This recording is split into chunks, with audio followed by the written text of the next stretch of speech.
Assalamualaikum warahmatullahi wabarakatuh. Waalaikumsalam warahmatullahi wabarakatuh. Perkenalkan, saya Kalista Elisa Putri dari kelas 9H yang akan menceritakan sebuah kisah singkat tentang peristiwa proklamasi kemerdekaan Indonesia. Proklamasi kemerdekaan Indonesia dilaksanakan pada hari Jumat 17 Agustus 1945 yang dibacakan oleh Soekarno dengan didampingi oleh Dr. Andes Muhammad Hatta bertempat di Jalan Pegangsaan Timur nomor 56, Jakarta Pusat.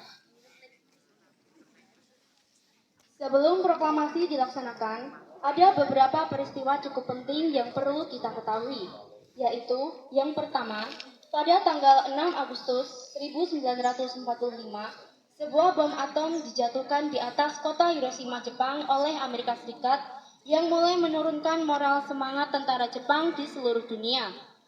Sehari kemudian, Badan Penyelidik Usaha Persiapan Kemerdekaan Indonesia atau BPUPKI berganti nama menjadi PPKI atau Panitia Persiapan Kemerdekaan Indonesia untuk lebih menegaskan keinginan dan tujuan mencapai kemerdekaan Indonesia.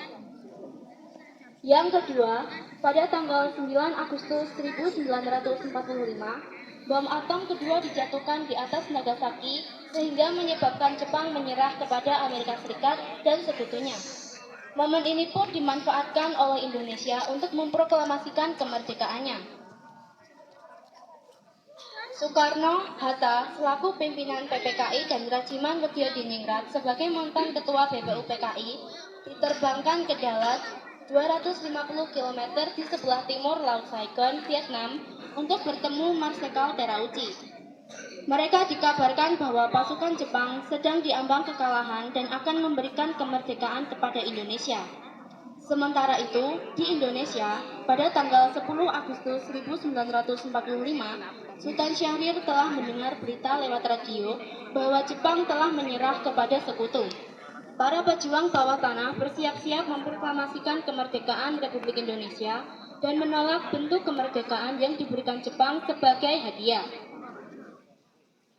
Nomor 3, pada tanggal 12 Agustus 1945, Jepang melalui Marsekal Terauchi di Dalat, Vietnam, mengatakan kepada Soekarno, Hatta, dan Rajiman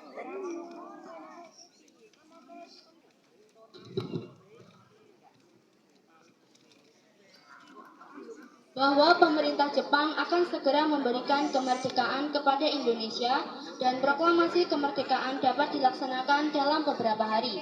Berdasarkan tim PPKI, meskipun demikian Jepang menginginkan kemerdekaan Indonesia pada tanggal 24 Agustus. 2 hari kemudian, saat Soekarno, Hatta, dan Rajiman kembali ke tanah air dari Dalat, Sultan Syahrir mendesak agar Soekarno segera memproklamasikan kemerdekaan karena menganggap hasil pertemuan di Dalat sebagai tipu muslihat Jepang karena Jepang telah menyerah kepada sekutu dan demi menghindari perpecahan dalam kubu nasionalis antara yang anti dan pro Jepang. Hatta menceritakan kepada Syahrir tentang hasil pertemuan di Dalat. Soekarno belum yakin bahwa Jepang memang telah menyerah dan proklamasi kemerdekaan Republik Indonesia saat itu dapat menimbulkan pertumpahan darah yang besar dan dapat berakibat fatal jika para pejuang belum siap. Soekarno mengingatkan Hatta bahwa Syahrir tidak berhak memproklamasikan kemerdekaan karena itu adalah hak PPKI. Sementara itu, Syahrir menganggap PPKI adalah badan buatan Jepang dan proklamasi kemerdekaan oleh PPKI hanya merupakan hadiah dari Jepang. Nomor 4, pada tanggal 14 Agustus 1945,